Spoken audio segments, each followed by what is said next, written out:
Dober dan, to je N1 studio. 10 dni po uničujočem potresu v Turčiji in Siriji, ki je po zadnjih podatkih terjal že vsaj 42.000 življenj, se tla tresejo tudi pri nas.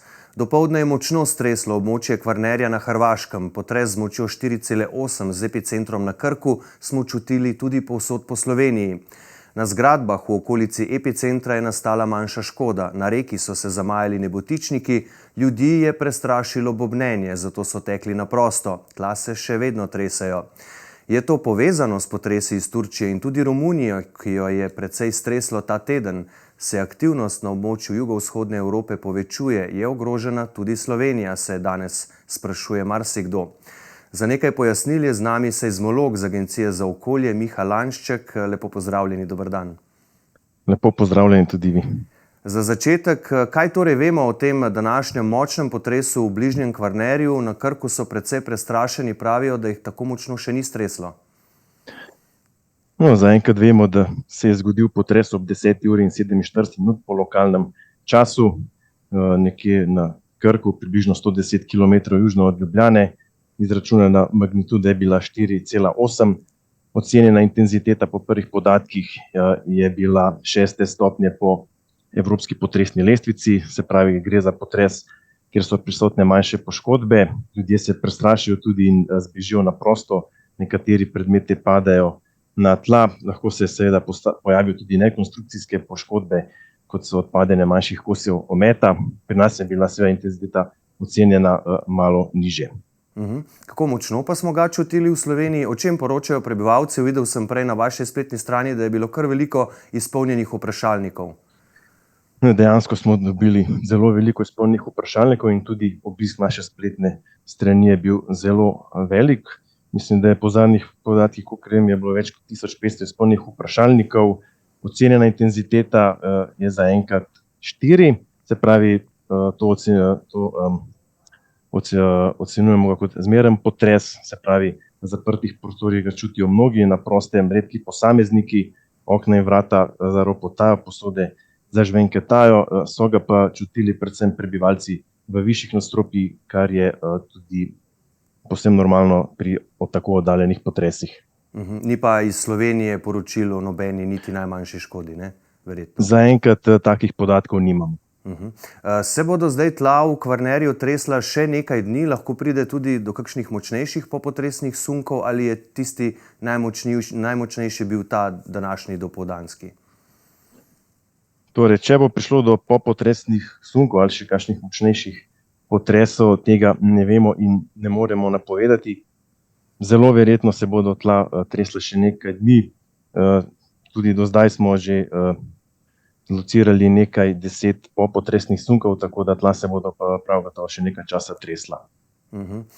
Je to območje sicer Kvarner in okolica zelo potresno aktivno in zakaj? Dejansko Slovenija in širša okolica spadata med zmerna potresno aktivna območja. Lahko si pogledamo tudi karto potresne nevarnosti na Hrvaškem in okolica Krke je približno tako potresno aktivno, kot je okolica Zagreba. Tako da ja, gre za potresno bolj aktivno območje na Hrvaškem. Ali na to območje sodi tudi jugozahodni del Slovenije, denimo okolica Ilirske Bistrice? To sem danes poslušal, da so omenjali hrvaški seizmologi. Dejansko poteka prelomnica od Ilirske Bistrice do otoka Krk, vendar pa je malo severna še ena druga prelomnica, tako da ne vejo točno, kateri prelomnici pripada ta potres.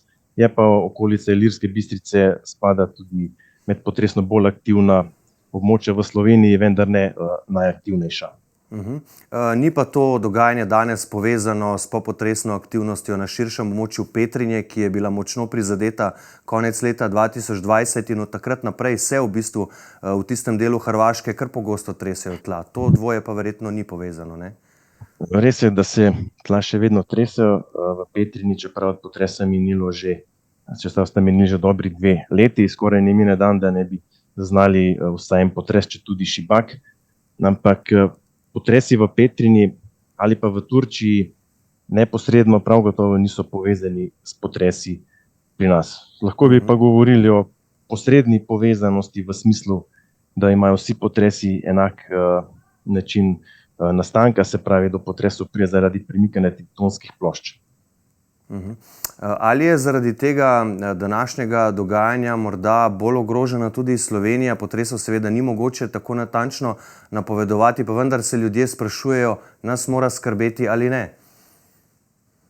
Zaradi tega potresa Slovenija prav gotovo ni bolj ogrožena.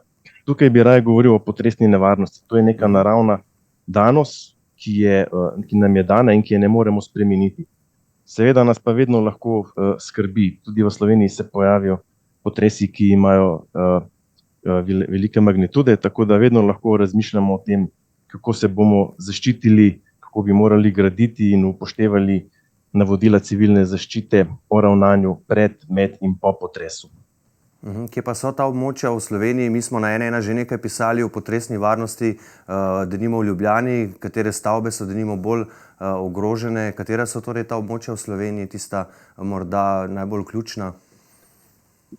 Če pogledamo karto potresne nevarnosti, vidimo, da gre predvsem za Posočje, potem jugovzhodni del in Gorjanci in tukaj seveda še Ljubljana z okolico, pri čemer je Ljubljana z okolico bolj ogrožena zaradi velike gostote poselitve in zaradi velikega števila poslovnih in stanovanjskih stavb.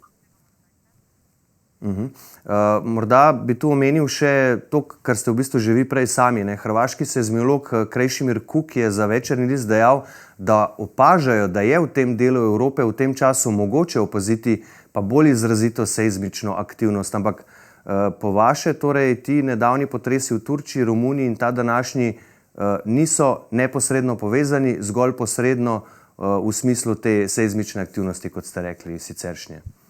Tako je, so obdobja, ko je potresna aktivnost večja in so obdobja, ko je potresna aktivnost manjša. Ampak ta potresna aktivnost v zadnjem času v ničemer ne odstopa od dolgoletnih povprečij.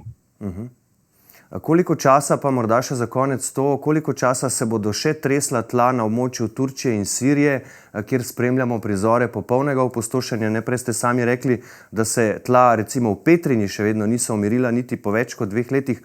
Koliko časa se bo zdaj še treslo na tistem območju, ki je popolnoma razrušeno? To je seveda težko reči, ampak prav gotovo se bodo tla tresla še kakšno leto ali morda celo več let. Če vzamemo spet primerjavo s Petrinjo, potres v Petrinji je imel magnitudo 6,2, potres v Turčiji je imel magnitudo 7,8. Vsaka številska enota dodatna pomeni 32krat več sproščeno energijo. Če izračunamo, pomeni, se je pri turškem potresu sprostilo okoli 250 do 300krat več energije kot v potresu v Petrinji. Tako da se bodo tla prav gotovo še kar nekaj časa tresla.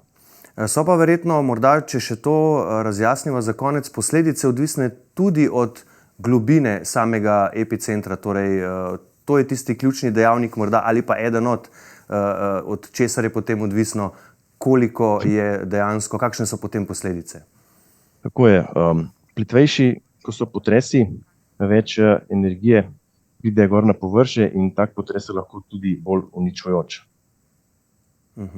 Dobro, najlepša hvala za ta današnja prva pojasnila. Seveda bomo dogajanje pozorno spremljali še naprej. Gospod Miha Lanšček, najlepša hvala, da ste si vzeli čas in za vse odgovore.